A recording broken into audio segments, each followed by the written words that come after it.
Ya, pemirsa Kementerian Keuangan per 1 Juli resmi memberlakukan pajak pertambahan nilai atau PPN atas pembelian barang dan jasa melalui sistem perdagangan elektronik. Adapun masyarakat yang terkena pajak yang berbelanja online melalui market e-place dengan transaksi sekurang-kurangnya 600 juta rupiah per tahun.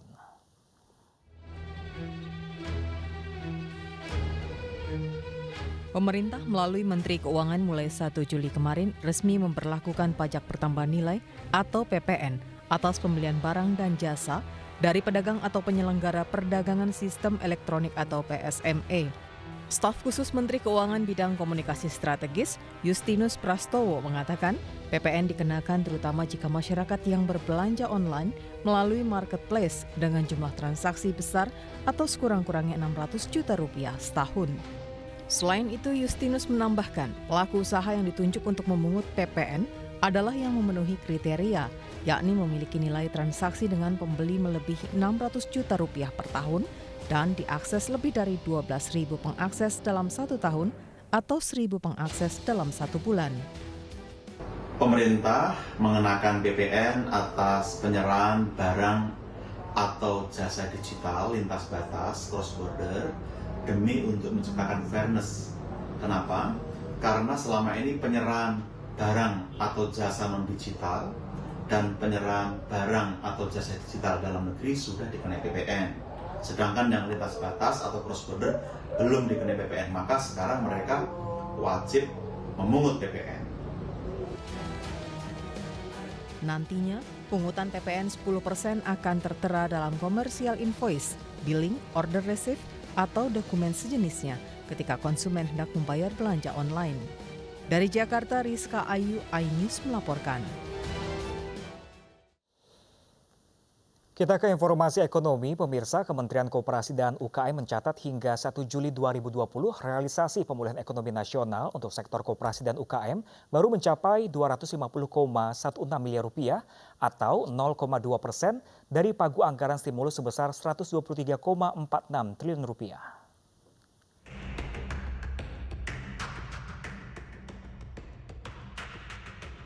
Kementerian Koperasi dan UKM menyatakan realisasi pemulihan ekonomi nasional atau PEN untuk sektor koperasi dan usaha mikro kecil dan menengah baru mencapai 250 miliar rupiah atau setara dengan 0,2% dari total pagu anggaran stimulus yang mencapai 123,46 triliun rupiah. Menteri Koperasi dan UKM Teten Masduki mengatakan, pencairan dana PEN telah dimanfaatkan oleh 212.846 UMKM dengan penyerapan 250,16 miliar rupiah yang berasal dari pembiayaan modal koperasi melalui LPDB sekitar 237,2 miliar dan subsidi bunga KUR sebesar 12,96 miliar. Teten menargetkan penyerapan anggaran PEN hingga Juli menjadi 50% sehingga dana PEN secara keseluruhan ditargetkan dapat terserap hingga September 2020 mendatang. Untuk mencapai target, Kementerian membentuk Pusat Informasi Pemulihan Ekonomi Koperasi dan UMKM yang melaporkan perkembangan penyerapan dana PEN khusus koperasi dan UKM. Penyerapan PEN untuk UMKM sampai 1 Juli 2020 sudah terrealisasi antara lain untuk subsidi bunga KUR dan bantuan likuiditas koperasi melalui LPDB. Jumlah total subsidi bunga yang disalurkan untuk penerima pinjaman KUR sebesar 12,968 miliar atau 0,26% dari total subsidi bunga 35,80 triliun. Secara keseluruhan, dana PEN untuk sektor koperasi dan UKM sebesar 123,46 triliun. Dana diantaranya untuk subsidi bunga 35,28 triliun rupiah, belanja imbal jasa penjaminan 5 triliun rupiah, serta PPh final UMKM yang ditanggung pemerintah sebesar 2,4 triliun rupiah. Dari Jakarta, Ade Firmansyah, iNews melaporkan. Ya, pemirsa, sampah plastik masih menjadi permasalahan yang belum terselesaikan karena memiliki masa ura yang cukup lama. Namun tidak bagi warga Rawalele, Subang, Jawa Barat. Mereka dapat mengolah sampah plastik dan organik menjadi pembasmi hama dan juga pupuk. Uniknya lagi, alat pengolahannya diciptakan sendiri dari barang bekas.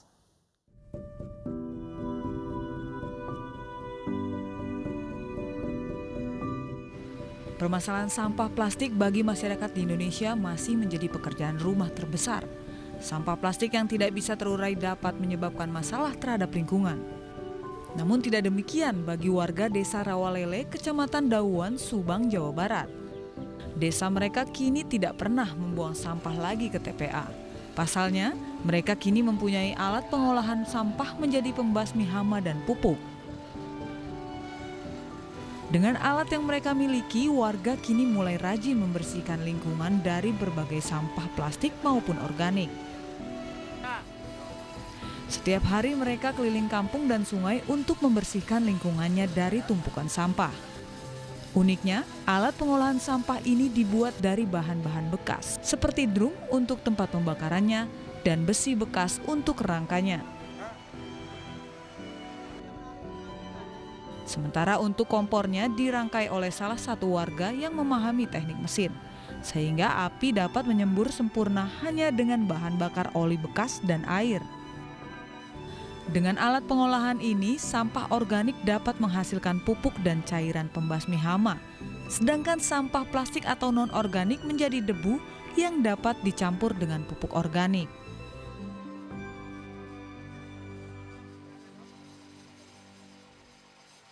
Macam intinya kalau kita sampah itu dibagi dua, yang organik sama non organik. Ya, menghasilkan apa aja? Yang organik apa? Kalau organik kita bisa menghasilkan pupuk ya, kita olah lagi. Yang organiknya yang sampah dapurnya kita manfaatkan untuk pupuk tanaman. Kalau yang penyulingan itu?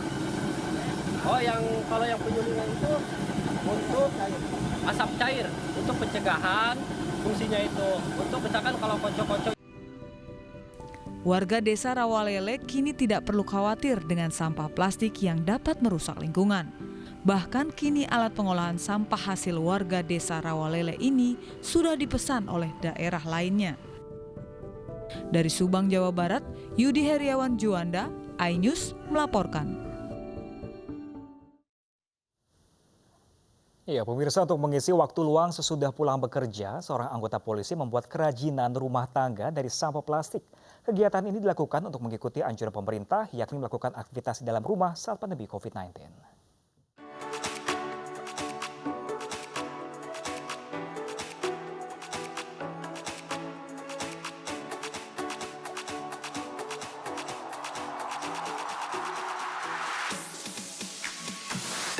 Hampir setiap hari selepas melaksanakan dinas, Muhammad Fadli yang bekerja sebagai ASN yang bertugas di Polres Lampung Selatan pergi ke tukang rongsokan untuk membeli sampah plastik yang sudah tak terpakai.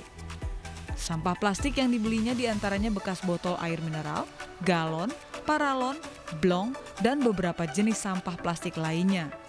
Sesampainya di rumah, sampah-sampah plastik tersebut selanjutnya dicuci menggunakan sabun lalu dikeringkan. Berbekal pengetahuan yang didapat dari tutorial yang ada di internet, dengan terampil tangannya memotong dan merangkai sampah-sampah tersebut menjadi berbagai kerajinan rumah tangga seperti meja, kursi, tempat cuci tangan, tong sampah, guci, cangkir, serta berbagai macam kerajinan rumah tangga lainnya yang memiliki nilai jual. Agar lebih menarik minat para pelanggan, berbagai kerajinan tersebut selanjutnya dicat, khususnya untuk kursi, agar lebih indah dan nyaman saat digunakan, dibungkus dengan bahan kulit sintetis dan busa layaknya sofa yang mahal. Dibantu 2 orang pekerja, dalam 1 hari Muhammad Fadli mampu membuat 1 set meja dan kursi atau beberapa jenis kerajinan lainnya. Untuk 1 set meja dan kursi dijual dengan harga Rp350 hingga Rp500.000, tergantung jenis dan ukurannya. Muhammad Fadli berharap kegiatan ini bisa menginspirasi banyak orang sehingga mereka bisa mendapatkan penghasilan tambahan di tengah pandemi COVID-19 ini. Walaupun ini ada banyak manfaatnya, saya mengharapkan di rumah itu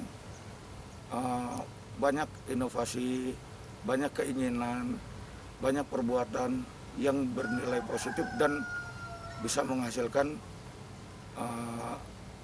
nilai-nilai rupiah dalam posisi kita saat ini sekarang. Tak hanya diminati oleh tetangga sekitar rumahnya, bentuk yang unik dan menarik membuat hasil karyanya juga diminati oleh rekan kerja atau atasannya di kantor, serta beberapa pelanggan dari luar Kabupaten Lampung Selatan. Dari Lampung Selatan, Lampung, Heri Fulistiawan, iNews melaporkan.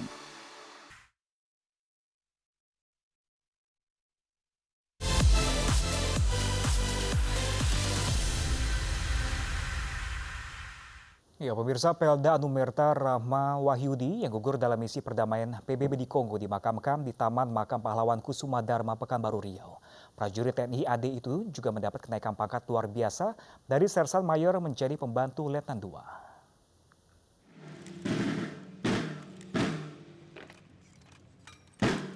Menggunakan pesawat TNI A1314, jenazah prajurit TNI AD Pelda Anumerta Rahma Wahyudi tiba di Pangkalan Lanut Rusmin Mulyadin Pekanbaru Jumat pagi.